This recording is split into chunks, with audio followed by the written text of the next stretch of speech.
Classic Goosebumps as a series is notorious for how its art pieces have tried to replicate Jacobus's original pieces from the 90s in a way that usually isn't fun with fans. And a lot of people have come out and said Classic Goosebumps is not a very good series when it comes to its artwork, obviously. And they actually changed the artwork, Scholastic, to be Jacobus's artwork now, which is stupid because it actually looks ass on the new font. It really does not blend well. It's a weird clash. With that in mind and some recent discussion, I've decided to finally make this video. Brandon Dorman artwork but actually did it better than Jacobus, if not just as good and on the same level with my respect and my opinion. They'd be very similar in the rankings. These 5 technically works, but I'm showing 10 because obviously I'm going to go, show Jacobus's versions and talk about why they're so good in each of their own rights. And I like all these in some way. Some I don't like much at all, but to be fair, all of these have some merit, either one version or the other, obviously. And yeah, there's, let me tell you, this is an intro that I've tried to do 100 times now, not even just today, but yesterday, and it's not an easy one, so bear with me if I fuck up, because I've been having a heyday making this. Leave your thoughts down below if you want to skim through or just say, Jacobus covers that you think were done better by Brandon Dorman. And leave your favorite Brandon Dorman arts down below just as a whole from Goosebumps, like Slappy World, Most Wanted, Hollow Horrors, you name it. And yeah, let's dive in. I'm not going to be super in detail about them, but I'll give my brief analysis. Starting off with Brandon Dorman's versus Jacobus's Where of a Fever Swamp. Now, these are actually on par. I think they're both about just as good because their negatives and positives literally even out.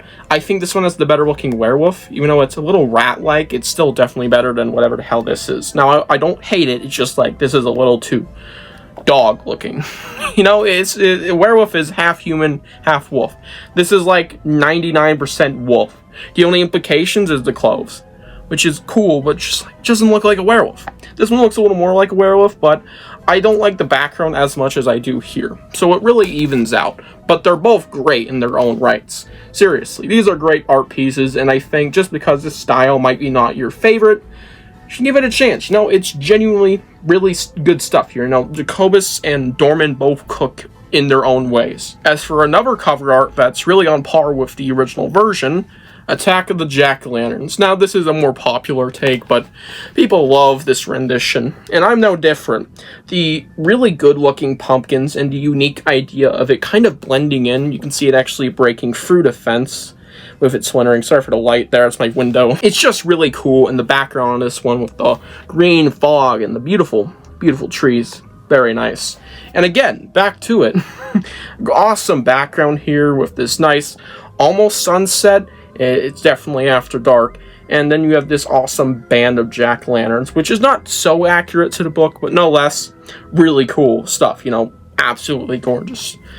So they're both really equal in my opinion, and pretty much just flawless in their own rights. I don't really have any negatives, they're just both equally good to me. Now for our thumbnail pick, we have a cover art that is better than Jacobus's. Yeah, I'm sorry, and this used to be one of my favorite cover arts until I really thought about it recently, going into a cover art ranking for the OG series, and went, it's not that good. Still good, but blavide everyone. Now let's talk about, Jacobus's real quick. This one is really good. I know why people like the dunk on the blobs look, but it's really good. I think it works for what it is, but Brandon did it better. Again, but still, it's a great looking blob. I like that it's eating the trash. Even doesn't make much sense why the tongue's on top. It should be coming from the bottom, protruding from under it, but maybe Jacobus just wanted to make less detail. I don't know. Might have been a runtime thing for how long he had to do this. I'm just not a big fan of the background, I'd say. I mean, it looks good, no shit. Jacobus' style always looks good, but what is it depicting? A very bland background. It just looks a little too casual. And I guess that makes sense, but still, it would look better dynamically. Like here. Holy shit, look at this. It even hints at the whole lightning thing where Zach predicts the power outage, or basically causes one, if I'm not confusing the episode, I hope. There's a store behind it. If that is a supermarket, which it might, that'd be a really cool, again, reference to the book itself. And then you have the blob. utterly beautiful, and I think it's way better than Jacobus's, even if I still really like Jacobus's version. Next up, this might be a hot take. One of my friends said it was a wild take, but Return of the Mummy. Yeah, let's talk about Jacobus's first. Now, I really like it, but again, with the, background, it's kind of bland and lacking, and I think the most awkward thing here that I don't really like is the lighting. I don't know if I mentioned it in my ranking video, but I'm just not big on it. It looks a little too bright for what is supposed to be the depths of a pyramid. Yeah, what are we in the spotlight, dude? I just think that Brandon Dorman's version did it way better. Look at this beauty. We have this awesome looking mummy hand, almost claw, that is protruding from this very, very foggy and mysterious place. We got this way better looking sarcophagus. Well, you may prefer this one. I think this one looks better just because of the lighting and dynamicy, and let alone the whole lighting thing is way better here and it looks a lot more dynamic, and the background's a little more vibrant with its dark blue instead of like very bright blue. So yeah, I way prefer this one. And to close off this video, a friend of mine might know what I'm talking about here. The Ghost Next Door. Let me tell you, this is not a very good cover art. In fact, I argue it's pretty bad. Not that it's a bad art style. Jacobus's art makes anything more interesting. If this was just a photograph, this would look like shysta. But it's still not very good. It's just a pair of feet standing on the front door. And whilst I like what it's, hinting at for the story, in itself is just a mediocre art piece of feet and a doorway leading to, like, the infinite hallway of checkered floor. Which, who the fuck has a checkered floor in their house? But no less. This is just better. Not a whole lot. I'm not huge on it, but generally just a far better idea with the hand reaching for the door knocker.